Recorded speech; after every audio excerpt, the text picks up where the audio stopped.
એ સંદેશો એવો છે કે આપણી બેઠક છે, પહેલી ઘણા સમય પછી કોઈ પક્ષે પાટીદાર ઉમેદવાર ઉતાર્યો છે, હવે જો એ હારી જશે તો કોઈ પક્ષ પાટીદારને ટિકિટ નહીં આપે. અને આપણી ગણાતી આ બેઠક જે એક સમય આપણી હતી, કારણ કે ચંદ્રેશ પટેલ ભારતીય જનતા પાર્ટીના ઉમેદવાર તરીકે 1989 થી 2004 સુધી ચૂંટાતા રહ્યા, સળંગ 5 ટર્મ, એ રેકોર્ડ છે એમનો. તો ફરીથી એ બેઠક પાટીદારની જ છે અને ફરીથી પાટીદારને કોઈ બી મળશે નહીં. આ તાર હેઠળ લેવા કડવા પાટીદારોને એકજૂટ કરવાનો પ્રયત્ન થયો.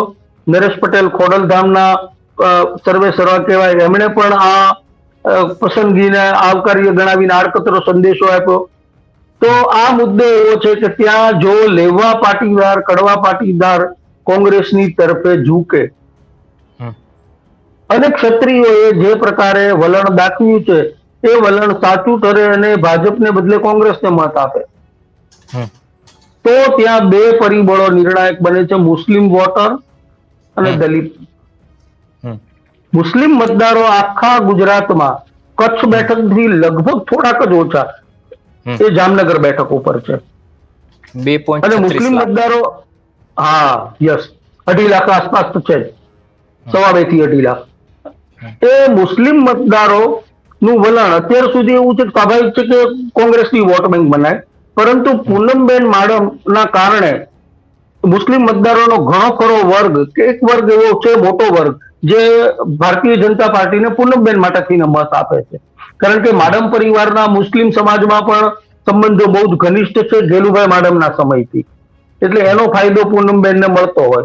આ વખતે પરિસ્થિતિમાં થોડુંક ગાબડું પડેલું જણાય છે, કારણ કે મુસ્લિમોએ કબ્રસ્તાનમાં નવા કબ્રસ્તાનો માટેની માગણી કરેલી હતી, જમીનો માંગી હતી, એ કશામાં ફરક પડ્યો નથી.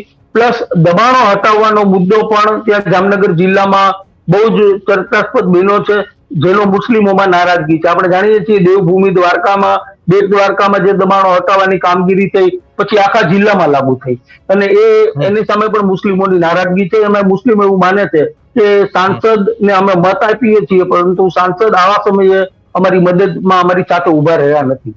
તો મુસ્લિમોની આ લાગણી પણ મને લાગે છે કે પૂનમબેન માટે આ વખતે કપરા ચઢાણ જેવી છે. દલિત મતદારો પણ જો વિરુદ્ધમાં જાય તો પૂનમબેન સંપૂર્ણપણે આહિર મતદાર અને ભાજપના જે કમિટેડ વોટર્સ છે, કમિટેડ વોટર્સ અહીંયા મોટી સંખ્યામાં છે, બ્રાહ્મણો, વૈષ્ણવ, જૈન, લોહાણા સમાજ, આ 4 સમાજ અહીંયા અત્યંત પ્રભાવશાળી છે, ખાસ કરીને જામનગર શહેર, આમ તો સમગ્ર જિલ્લામાં. તો પૂનમબેન માટે આ ફાઇટ આ વખતે રસાકસી ભરી છે. હું માનું છું કે કોઈ મોટું નુકસાન નથી, પૂનમબેન હારી જાય એવું હું નહીં માનું, એવું હું કહી નહીં શકું, એટલા માટે કે છેલ્લે જતા એ છેલ્લે આપણે તાત્પર્યમાં કહીશું. હું અત્યારે એવું કહીશ કે પૂનમબેન માટે રસાકસી જરૂર છે, કે સાવ આસાનીથી જીતી જાય એવા સંજોગો હતા એ હવે નથી રહ્યા.